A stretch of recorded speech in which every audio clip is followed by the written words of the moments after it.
गोविंद पानसरे यांनी लिहिलेल्या शिवाजी कोण होता या पुस्तकावरील मुखपृष्ठावरील नावावरून एक वाद निर्माण झालाय। आमदार संजय गायकवाड यांनी या पुस्तकाचे प्रकाशक असलेले प्रशांत आंबी यांना कॉल करून अर्वाच्य भाषेत शिवीगाळ त्याचबरोबर धमकी दिल्याचा प्रकार घडलेला आहे आणि त्याचे ऑडिओ क्लिप सुद्धा सोशल मीडियावरती प्रचंड व्हायरल होत आहेत। त्यांच्याच सोबत आहोत, आपल्या सोबत आहेत प्रशांत आंबी। त्यांच्याकडून आपण जाणून घेणार आहोत नेमका एकंदरीत प्रकार काय घडला होता हा। परवा मध्यरात्री 12:51 आमदार संजय गायकवाड यांचा मला फोन आला। त्या दिवशी मोठ्या प्रमाणात पाऊस पडत असल्यामुळे मी त्यांना सुरुवातीलाच विनंती केली की तुमचा आवाज मला ऐकू येत नाही आहे, आपण उद्या बोलूया का। तर ते मला असं म्हणाले की नाही, मला तुझा आवाज येतोय। कदाचित त्यांना रात्रीच दारू पिऊन लोकांना अशा पद्धतीनं धमकावण्याची सवय असेल, त्यामुळे त्यांना त्याच वेळेला बोलायचं होतं। सुरुवात अशी होती की त्यांनी कॉम्रेड गोविंद पानसरेंचं जे शिवाजी कोण होता हे पुस्तक आहे त्याचं शीर्षक एकेरी आहे अशी चर्चेची सुरुवात होती आणि थोड्या वेळातच त्यांनी मला छत्रपती शिवाजी महाराजांच्या वरून शिवी दिली। ते असं मला म्हणाले की छत्रपती शिवाजी महाराज अशा पद्धतीची शिवी त्यांनी मला दिली। पानसरेंना ते हरामखोर म्हणत होते। पानसरे वर गेले, तू पण वर जा। आणि मी त्यांना सुरुवातीपासून शेवटपर्यंत हे समजावून सांगण्याचा प्रयत्न करत होतो की तुम्ही अगोदर पुस्तक वाचा। छत्रपती शिवाजी महाराजांचा अनादर करणं हा या पुस्तकाचा हेतू नाही, ते शीर्षक एकेरी नाही आहे।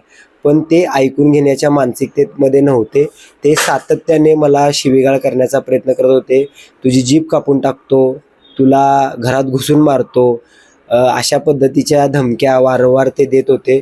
आईवरून शिवीगाळ करत होते, बायकोवरून शिवीगाळ करत होते। आणि सुरुवातीला मला असं वाटत होतं की एवढी घाणेरडी भाषा एखादा आमदार कदाचित वापरणार नाही। सुरुवातीला आम्हाला शंका होती की हे खरोखरच संजय गायकवाड आहेत का।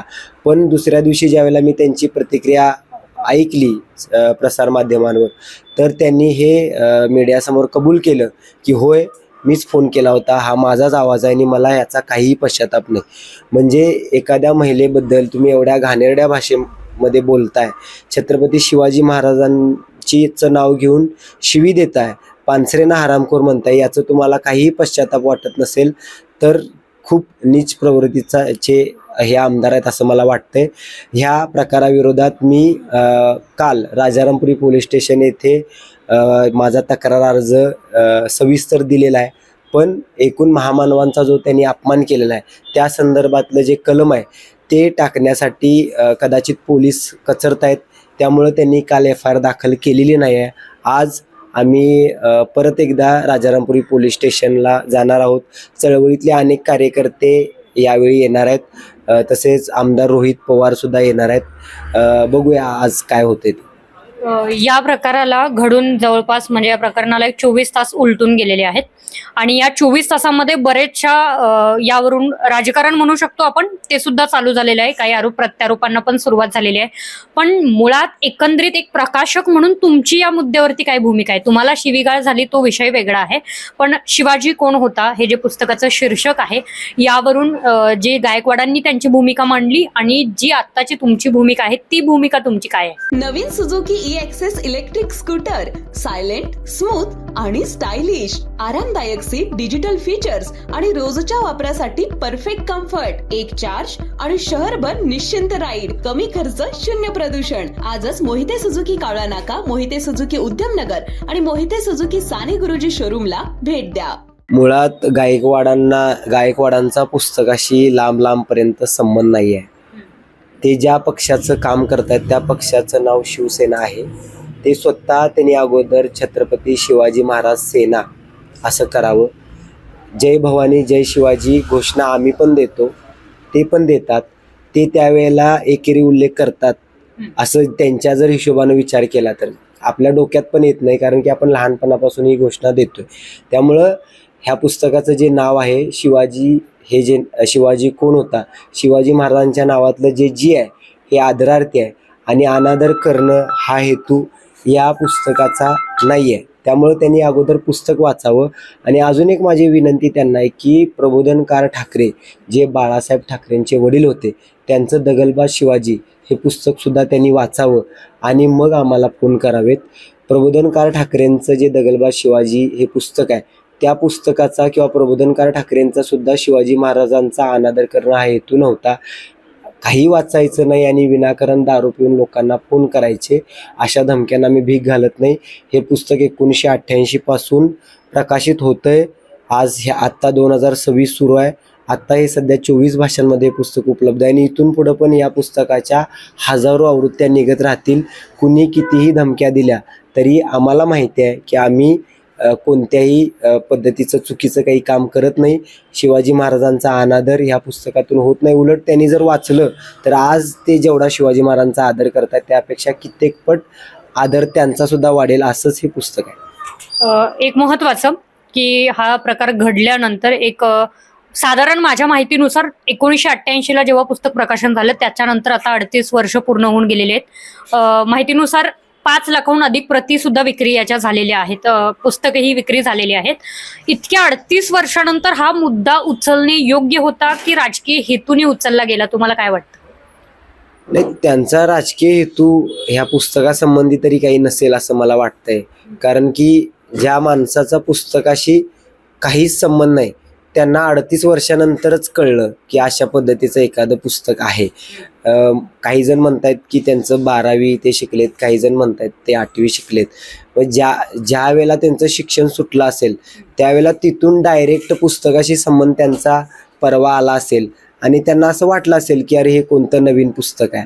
आणि माणूस ज्या वेळेला नशेत असतो त्यावेळेला त्याला काही दिसत नाही, म्हणजे लेखकाचं नाव दिसत नाही, लेखक आणि प्रकाशक मधला फरक पण त्यांना काही माहीत नसणार.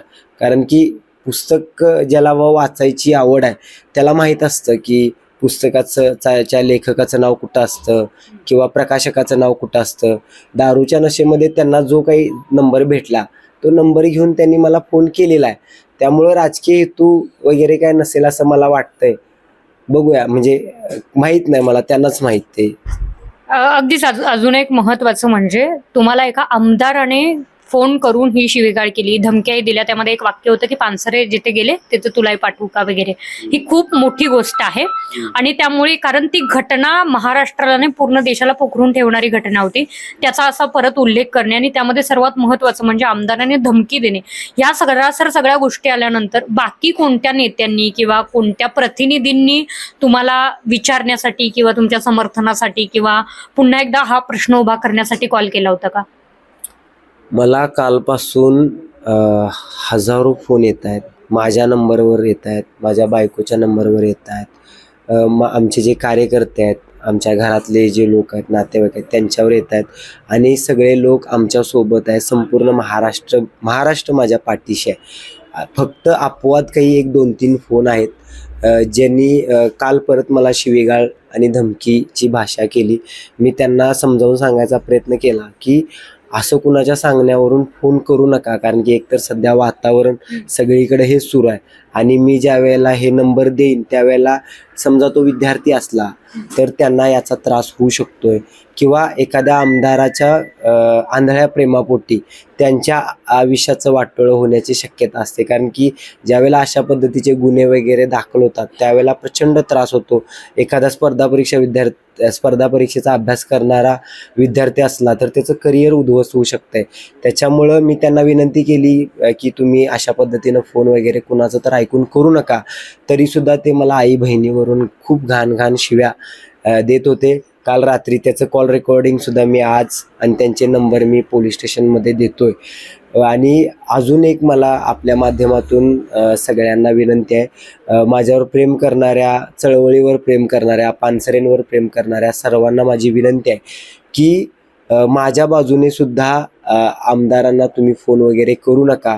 कारण की जसं मी त्यांच्या बाजूचे असणारे जे लोक मला शिवीगाळ वगैरे करतात त्यांचे नंबर मी जसं आज पोलीस स्टेशनला देणार आहेत तसं ते सुद्धा देऊ शकतात. आणि जर आपण पण तशा पद्धतीची शिवीगाळ त्यांना केली तर त्यांच्यात आणि आपल्यात काही फरक राहणार नाही. त्यामुळे आपल्या माध्यमातून माझी विनंती आहे की अशा पद्धतीचे फोन आमदारांना वगैरे करू नका. अगदीच नेमकं आता या प्रकरणावरती पोलीस प्रशासन काय दखल घेतं, राजारामपुरी पोलीस स्टेशनमध्ये यावरती गुन्हा दाखल करण्याचा जो प्रयत्न झाला तो अद्याप झालेला नाही आहे. मात्र आमदार रोहित पवार यांच्या येण्यानंतर काय वातावरण होतं आणि काय पुढे प्रशासन याची दखल घेतं हे पाहणं महत्त्वाचं ठरणार आहे. व्हिडिओ जर्नलिस्ट सचिन वारेकर सोबत मी सह्याद्री देसाई, KK न्यूज, कोल्हापूर.